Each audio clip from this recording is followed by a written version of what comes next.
Guys, nandiyan pala kayo. Ako nga pala si Chief Joel. Nandito tayo ngayon sa AutoCAD Service Care. Kung napapansin, nandito tayo ngayon sa office. So yan, ngayong araw kasi gumagawa ko ng report para sa mga unit natin sa labas. Kaya wala muna tayo sa field ngayon, dito muna tayo sa office. So yan, may napansin ako dito, may mga comments sa FB natin. Sasagutin natin ngayon yan. Samahan nyo ako, panoorin natin tong video na to para kahit papaano makatulong kami sa inyo.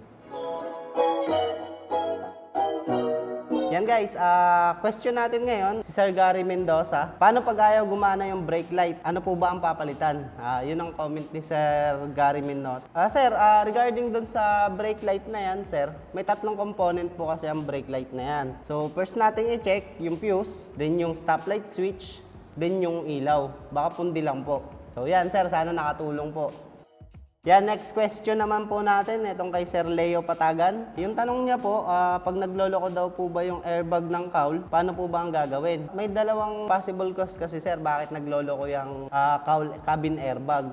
Yan sir, first natin sir gawin, check muna natin yung sakit ng sensor. Baka mamaya sir madumi lang, naglo-lost contact. Then yung sunod natin yung control module, baka meron na siyang corrosion. Linisan lang natin yon, then kabit natin. Pagka nagma-malfunction pa rin sir, mas maganda, dali na po natin yan sa service center para ma-recommend po ng maayos yung unit. Next question naman po tayo. Ito na po kay Sir Alvin Dilata. Good day sir, tanong ko lang po kung ano po ang problema ng manobela kapag malaki ang play. Sir, regarding dyan sa manobela, dun kasi sa gearbox sir, meron niyang adjuster. Yung adjuster dun sir, adjust lang po natin yon, ihigpitan lang po natin ng konti para po mabawasan yung pre-play ng manobela. So yan. Next question naman po natin kay Sir Bong David. Sir, kapag po hindi parehas ang gasgas ng gulong sa harap ng elf, ano po kayang diferensya nito? Sir, regarding dun sa pagkaupod kaagad ng tire ng gulong, dun sa last video ko, tinuro ko po dun kung paano gagawin. Then yan sir, possible cause lang yan sir. Check lang po natin yung wheel alignment ng gulong. Baka po hindi na po siya pantay. And check na po natin yung tie rod end tsaka yung drag link. Baka po may alog na siya. Kaya malakas po siya mag-play. Yan, next question po natin dito kay Ma'am Princess Shadiseti Garcia.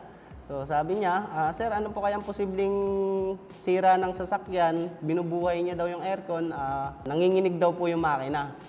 Ma'am, ang possible cause lang po niyan, ma'am, yung idle up niya po, kapag ka nag-switch po kayo ng aircon, baka po hindi na rin po gumagana yung idle up. Kaya nangyayari po, hirap po yung makina na i-rotate yung load ng aircon. So, mas maganda niyan, ma'am, padala po natin yan dito sa AutoCAD Service Care. Ma-check po natin yung problema ng unit na yan. Yan, next naman po natin kay Sir Rambic. Sir, good PM, ask ko lang, normal po ba na umiingay yung belt pag di siya masyadong nagagamit? O malapit na ba itong masira ang belt? Thanks. Sir, regarding dyan, check po muna natin yung tight ng belt, baka maluwag lang po. Then sir, yung belt, check po natin kung meron siyang mga scratch. Pag meron na po yung mga scratch, possible na po na pwede, sira na po yan at papalitan na po.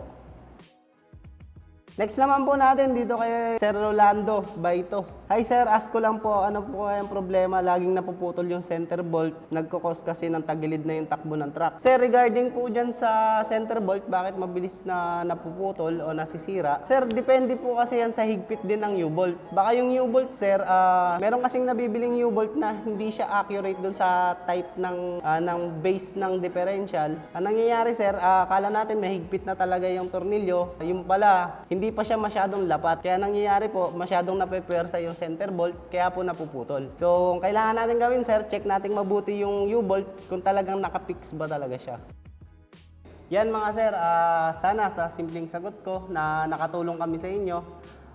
Yan, kung meron pa kayong question, comment, pwede kayo mag-comment dyan sa baba.